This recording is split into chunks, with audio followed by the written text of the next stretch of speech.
N.W.A. Abstract.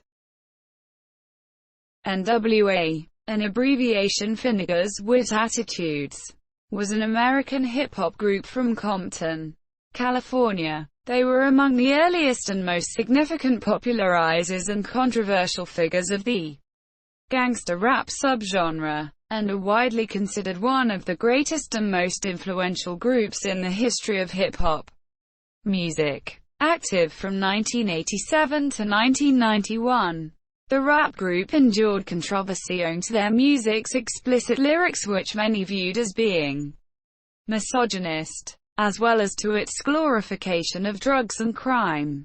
The group was subsequently banned from many mainstream American radio stations. In spite of this, the group has sold over 10 million units in the United States alone. Drawing on their own experiences of racism and excessive policing, the group made inherently political music. They were known for their deep hatred of the police system, which has sparked much controversy over the years. The original lineup, formed in early 1987, consisted of Arabian Prince, Dr. Dre, Eazy-E, and Ice Cube. DJ Yella and MC Ren joined later that year. They released their first compilation album as a group in 1987 called N.W.A. and the Posse, which peaked at number 39 on Billboard magazine's top R&B, hip-hop albums chart. Arabian Prince left shortly after the release of their debut studio album, Straight Outta Compton, in 1988, with Ice Cube following suit in December of the following year. Eazy-E, Ice Cube, MC Ren and Dr. Dre would later become platinum-selling solo artists in their own right in the 1990s. Their debut album marked the beginning of the new gangster rap era, as the production and social commentary in their lyrics were revolutionary within the genre. N.W.A.'s second studio album, Niggas for Life, was the first hardcore rap album to debut at number 1 on the Billboard 200 sales charts. Rolling Stone ranked N.W.A. number 83 on their list of the 100 greatest artists of all time. In 2016, the group was inducted into the Rock and Roll Hall of Fame, following 3 previous nominations. History. N.W.A. was assembled by Compton-based Eazy-E, who co-founded Ruthless Records with Jerry Heller. Eazy-E sought an introduction to Steve Yano. Although initially rebuffed, Yano was impressed by Eazy-E's persistence and arranged a meeting with Dr. Dre. Initially, N.W.A. consisted of Eazy-E and Dr. Dre, together with fellow producer Arabian Prince.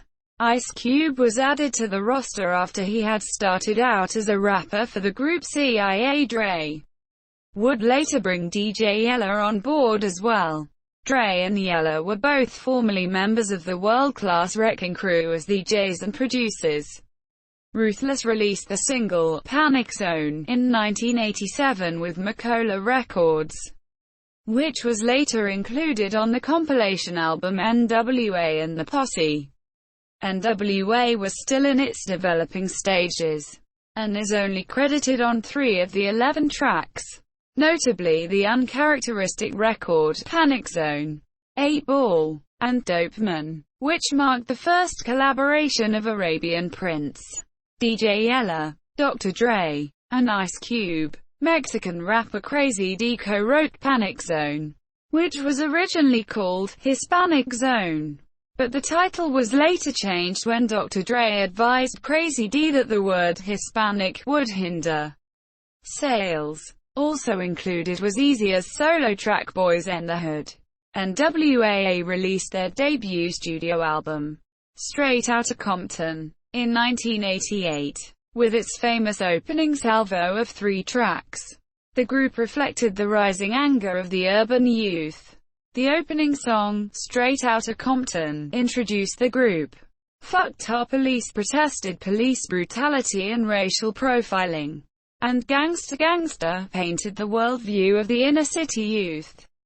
While the group was later credited with pioneering the burgeoning subgenre of gangster rap, N.W.A. referred to their music as reality rap.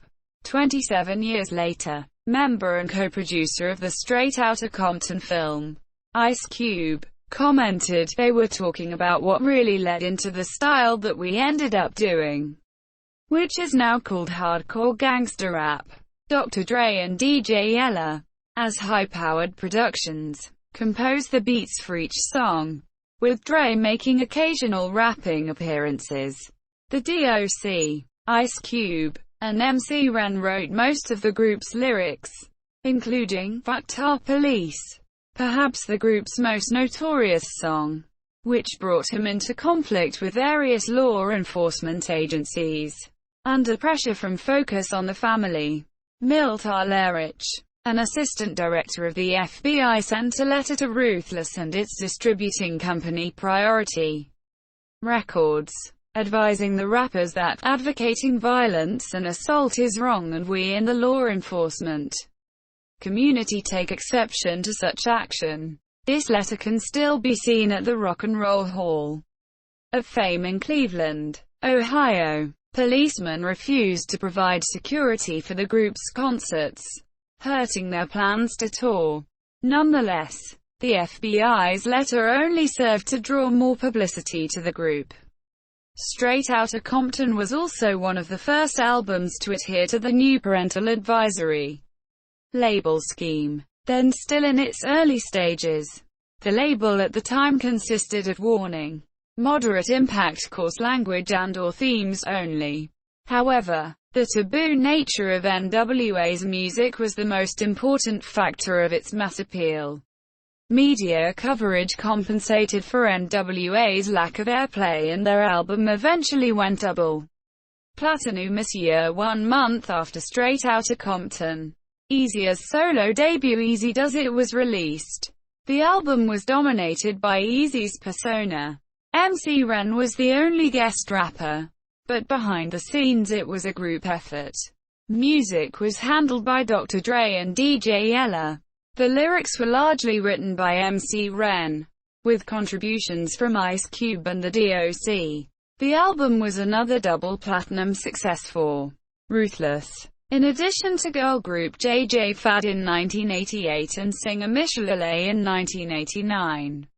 1989 saw the reissue of N.W.A. and the Posse and Straight Outta Compton on CD, and the release of the DOC's No One Can Do It Better.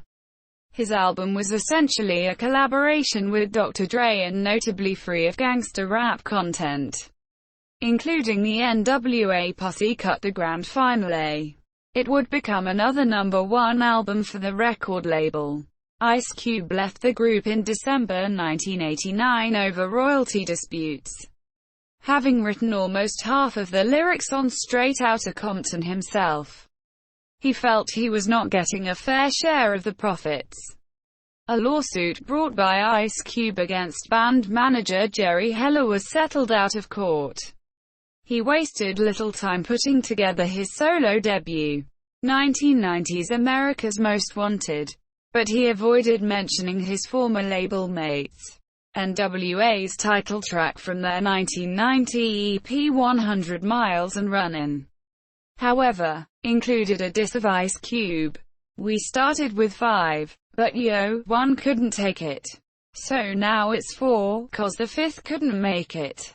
The video for the song depicted the remaining members of N.W.A. together in a jail cell, while an Ice Cube look-alike is released.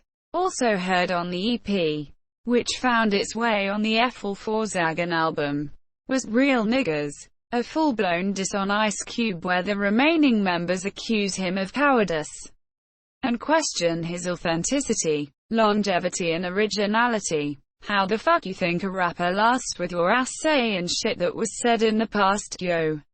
Be original. Your shit is sloppy, get off the dick. You motherfucking carbon copy. And we started out with too much cargo, so I'm glad we got rid of Benedict Arnold."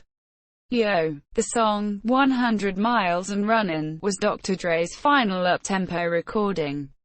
which had been a common feature of late 1980s hip-hop. After this, he focused on a mid-tempo, synthesizer-based sound which would become known as G-Funk, starting with Always Into Something from Vorsagen in 1991. The G-Funk style dominated both the West and East Coast hip-hop music scene for several years to come. N.W.A. is referenced on Ice Cube's 1990 EP, Kill at Will, where he name-checks his former group, likely in a mocking manner. On the song, Jackin' for Beats, on I Gotta Say What Up, quote, Ice Cube gives shout-outs to his rap peers at the time, among them Public Enemy, Ghetto Boys, and Sir Jinx. At the end of the track, in what appears to be an on-the-phone interview, Ice Cube is asked, "Since you went solo, what's up with the rest of the crew?" And the phone is abruptly hung up on the interviewer. The group's second full-length release, 1991's Vorsagen, Niggas for Life spelled backwards, re-established the band in the face of Ice Cube's continued solo success. The album is considered by many Dr. Dre's finest production work, and it heralded the beginning of the G-Funk era. It also showed a clear animosity towards their former member, and derogatory references to Ice Cube are found in several songs. The interlude, A Message to B.A., echoes the beginning of his song, Turn Off the Radio, from America's Most Wanted. Ice Cube is first addressed by the name Benedict Arnold, after the infamous traitor of the American Revolution, but then named outright in a torrent of abuse from both the group and its fans. When we see yo at, we gon' cut yo hair off and fuck you with a broomstick, spoken by MC Ren. The N.W.A. Ice Cube feud eventually escalated, both on record and in real life. America's Most Wanted had avoided direct attacks on N.W.A., but on death certificate, Ice Cube's second full-length release, he retaliated. He sampled and mocked the Message to B.A. skit before embarking on a full-blown tirade, the infamous No Vaseline. In a series of verses, Ice Cube verbally assaulted the group. "You lookin' like straight bozos, I saw it comin', that's why I went straight, kept on stompin' when y'all motherfuckers moved straight outta Compton. You got jealous when I got my own company, but I'm a man, and ain't nobody humpin' me." He also responded to members MC Ren, Dr. Dre, and Easier individually to 100 Miles and Runnin', claiming, "I started off with too much cargo, dropped 4 niggas and now I'm mackin' all the dough," using homophobic metaphors to describe their unequal business relationship with Jerry Heller, who became the target of harsh insults. "Get rid of that devil real simple, put a bullet in his temple, 'cause you can't be the niggas for life crew with a white dude telling you what to do." The song attracted controversy for its anti-Semitism, the beginning of such accusations against Ice Cube during his affiliation with the Nation of Islam, based on the bashing of Heller's religion. The track was omitted from the UK release, and later pressings included a censored version of the song. In September 1990, members of hip-hop Act Above the Law clashed with Ice Cube and his posse Da Lench Mob during the annual New Music Seminar Conference, forcing the latter to flee the premises of Times Square's Marriott Marquis, the venue of the event. On January 27, 1991, Dr. Dre assaulted Dee Barnes, host of the hip-hop show Pump It Up, after its coverage of the N.W.A. Ice Cube beef. According to Rolling Stone reporter Ellen Light, he picked her up and began slamming her face and the right side of her body repeatedly against a wall near the stairway, as his bodyguard held off the crowd. After Dre tried to throw her down the stairs and failed, he began kicking her in the ribs and hands. She escaped and ran into the women's restroom. Monsieur Dre followed her and grabbed her from behind by the hair and proceeded to punch her in the back of the head. In response, Dre commented, "People talk all this shit, but you know, if somebody fucks with me, I'm gonna fuck with them, monsieur. I just did it. You know, ain't nothing you can do now by talking about it. Besides, it ain't no big thing. I just threw her through a door." 1991's Niggas for Life would be the group's final album a year after Dr. Dre, the D.O.C. and N.W.A. departed from Ruthless to join Death Row Records, and allegations over Easier being coerced into signing away their contracts, while however retaining a portion of their publishing rights. A bitter rivalry ensued. Dr. Dre began the exchange with Death Row's first release, 1992's Fuckwit Dre Day, and Everybody Celebratin', and its accompanying video featured a character named Sleazy, who ran around desperately trying to get money. The insults continued on the Chronic with "Bitches Ain't Shit."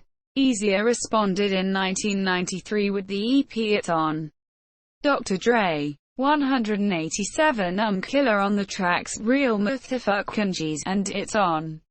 Easier accused Dr. Dre of being a homosexual, calling him a cheathang, and criticizing Dre's new image by calling him and Snoop studio gangsters.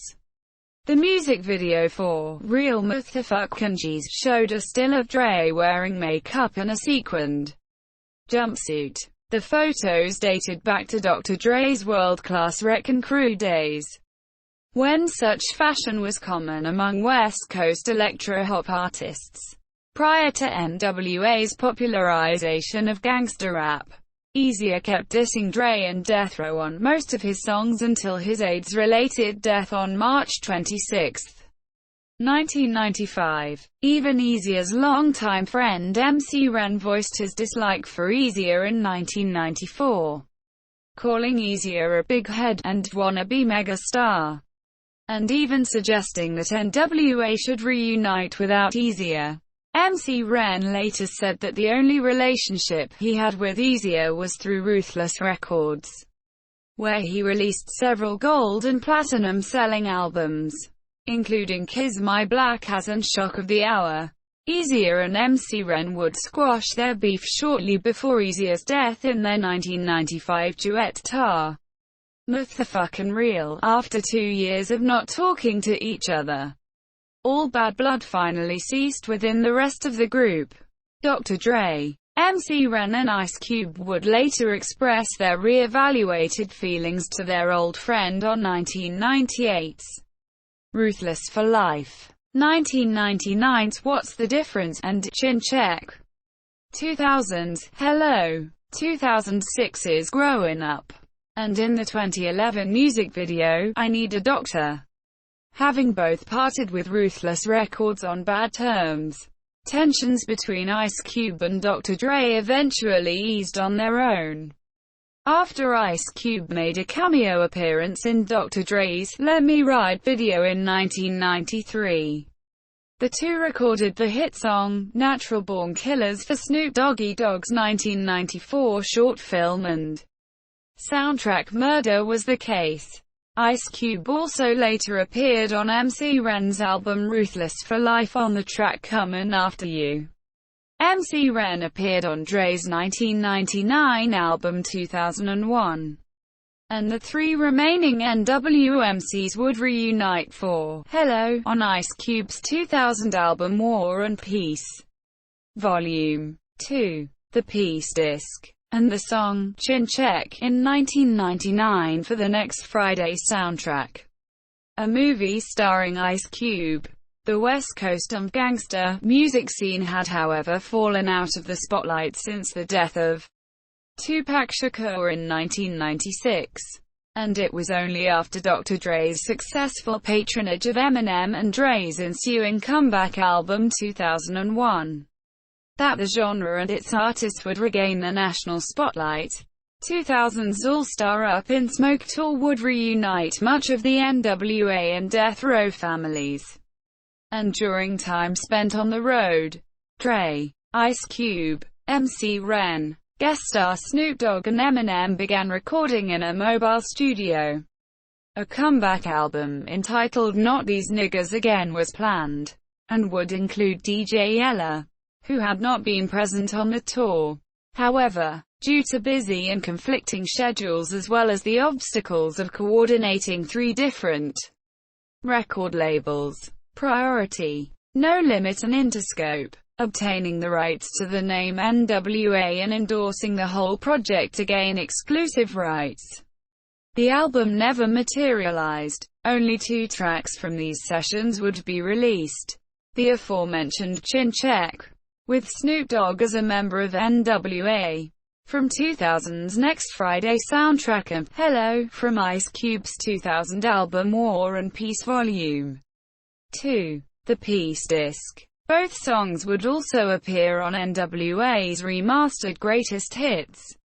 There would also be partial reunions on other projects, notably Set It Off from Snoop Dogg's Ta Last Meal 2000, which featured MC Ren and Ice Cube, and the DOC's The Shit from his 2003 album Juice, featuring MC Ren, Ice Cube, Snoop Dogg and 6ix2. Dr. Dre and DJ Ella were present in the studio for the latter song. In addition to the greatest hits initially released by Priority in 1996, Capitol and Ruthless Records jointly released the N.W.A. Legacy, Volume 1 to 1998-1998 in 1999. A compilation that contained songs by other rap artists and only 3 songs from the actual group, but various solo tracks from the 5 members. The success of the album prompted a second volume, the N.W.A. Legacy, Volume 2. 3 years later, it emulated the format of its predecessor, containing only 3 genuine N.W.A. tracks and many solo efforts by the crew members.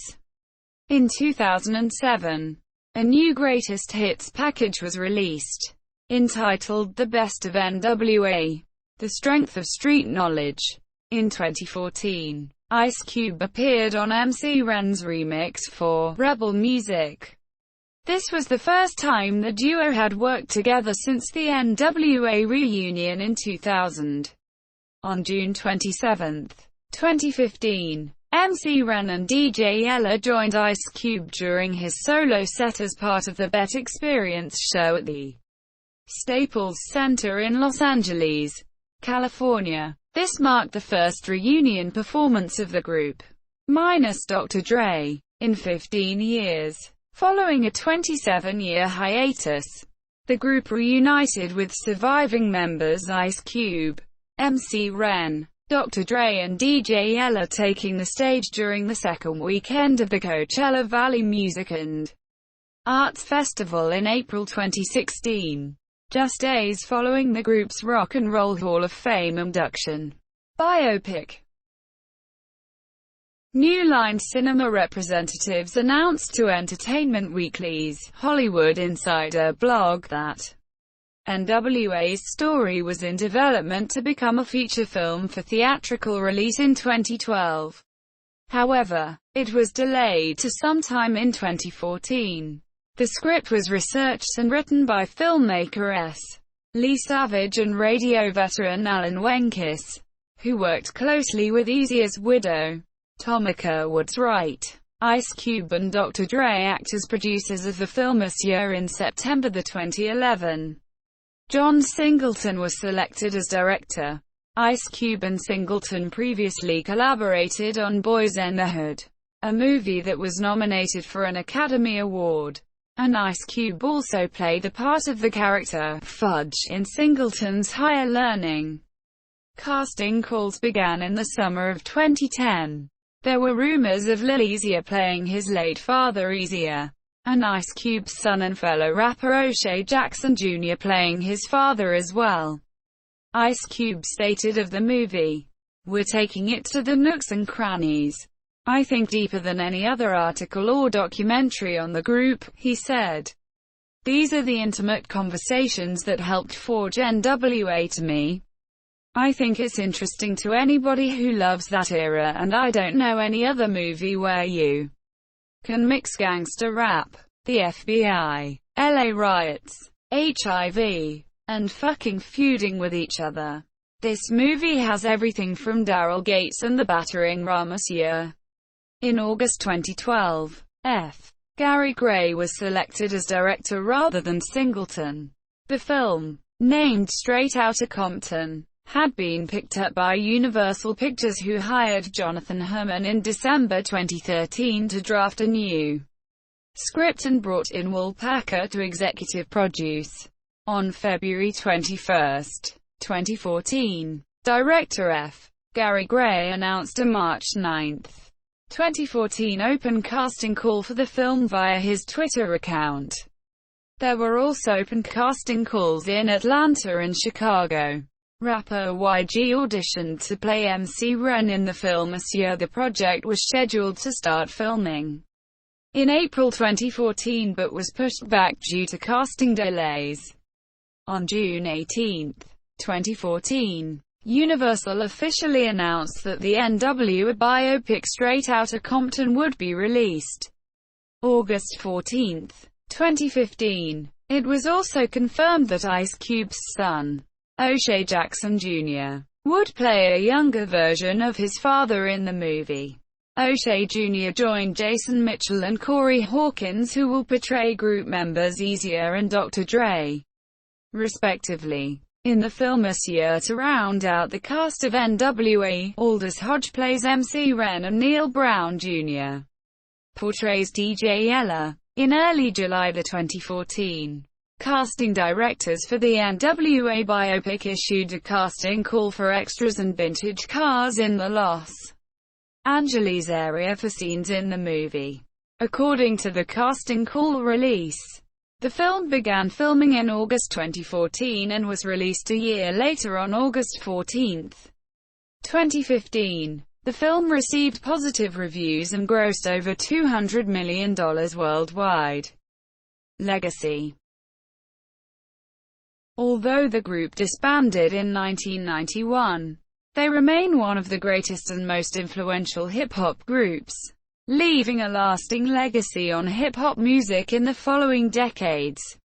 Their influence, from their funky, bass-driven beats to their exaggerated lyrics, was evident throughout the 1990s and even into the present, and is often credited as bridging the white-black American musical lines with their appeal to white Americans in the late 1980s. In Dr. Dre's 1999 single, Forgot About Dre, Eminem pays homage to the group, rapping, "So what do you say to somebody you hate or anyone trying to bring trouble your way? Wanna resolve things in a bloodier way? Then just study a tape of N.W.A," referring to the negative reception of N.W.A.'s works by the mainstream radio, which considered their songs to be violent. A scene in the music video for the 2005 single, Hate It or Love It, by The Game featuring 50 Cent, shows Daquan Richmond and Zachary Williams, portraying a youthful Game and 50 Cent respectively, being caught spray painting N.W.A. on a wall, resulting in the subsequent arrest by two policemen. The Game also has a tattoo that says N.W.A. on the right side of his chest.